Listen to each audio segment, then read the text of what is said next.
Il y en a qui ont eu la chance d'assister à une première présentation ici à Séoul. Mais je crois qu'il y a une grande majorité qui n'ont pas eu cette chance-là. D'où c'est important d'en parler. Le système de veille dont je vais parler est le résultat de pratiquement 2 années de recherche, action avec les organisations membres du Conseil de la Santé civile, le Conseil national de la Santé civile. Dans le cadre du programme de dynamisation de la participation de la santé civile, à la relecture et au suivi de l'évaluation du cadre stratégique pour la croissance et la réduction de la pauvreté.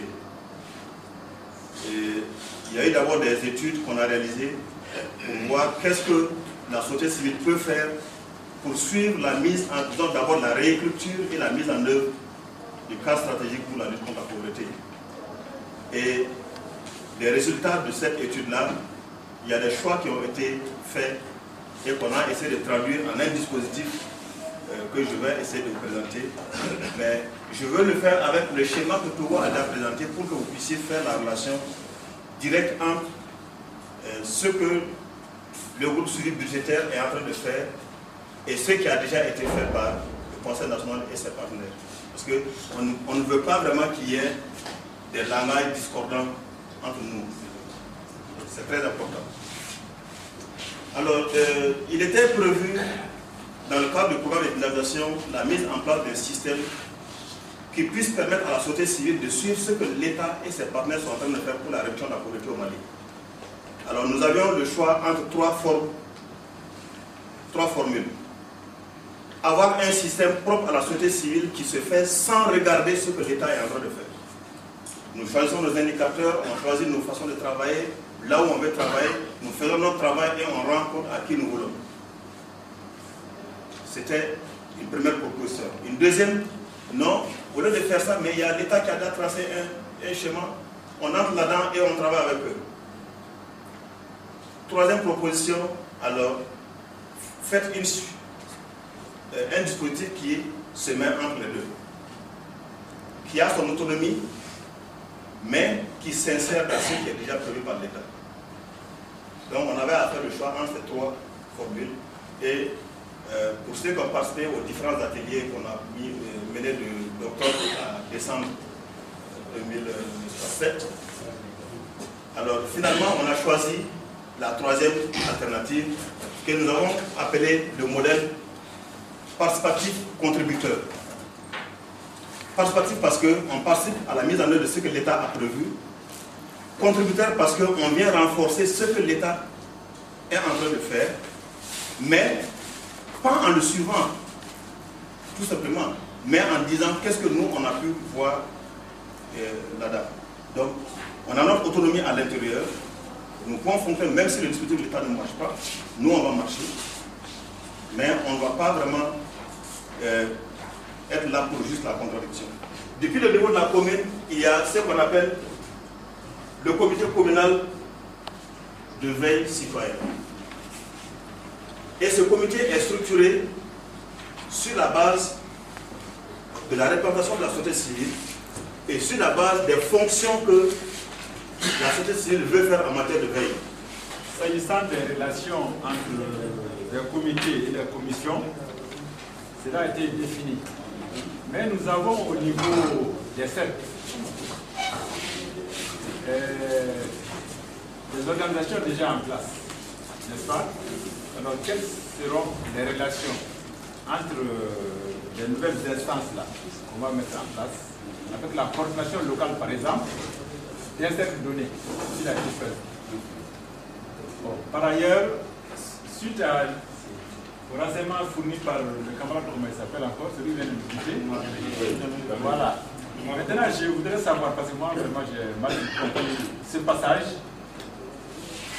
les instances qui ont été mises en place pour les premières régions choisies, par rapport au comité et commissions mises en place actuellement, quelle a été l'option définitive?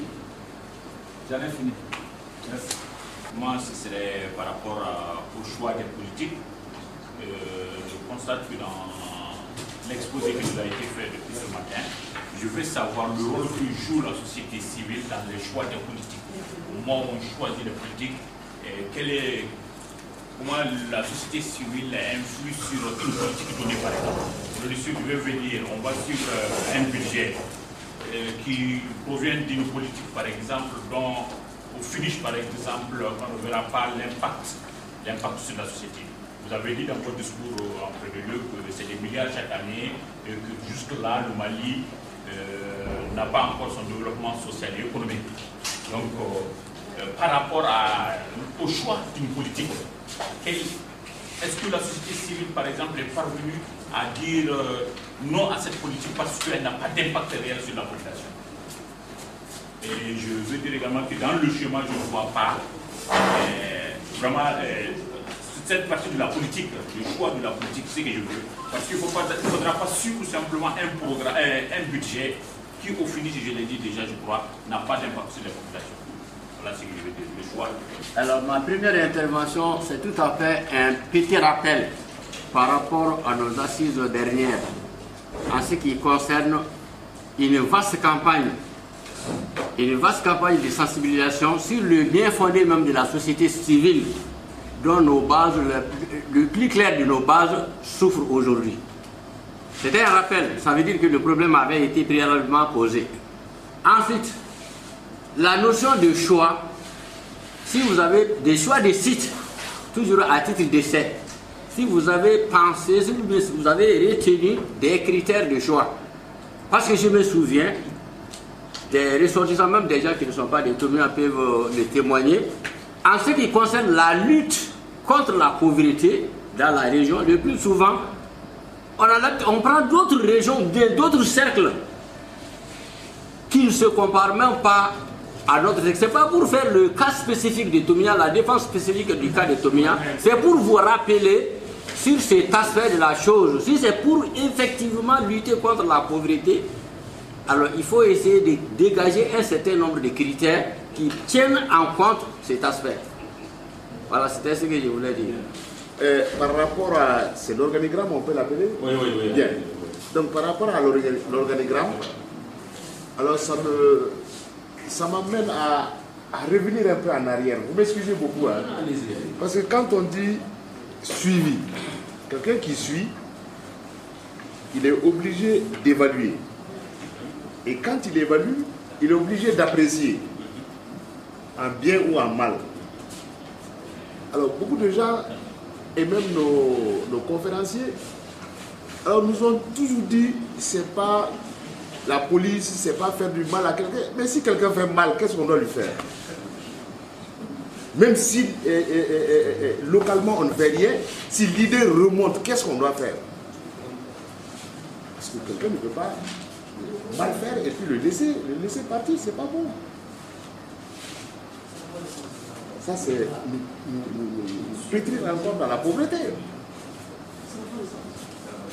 Donc, je dis que sur ce plan, il faut revoir.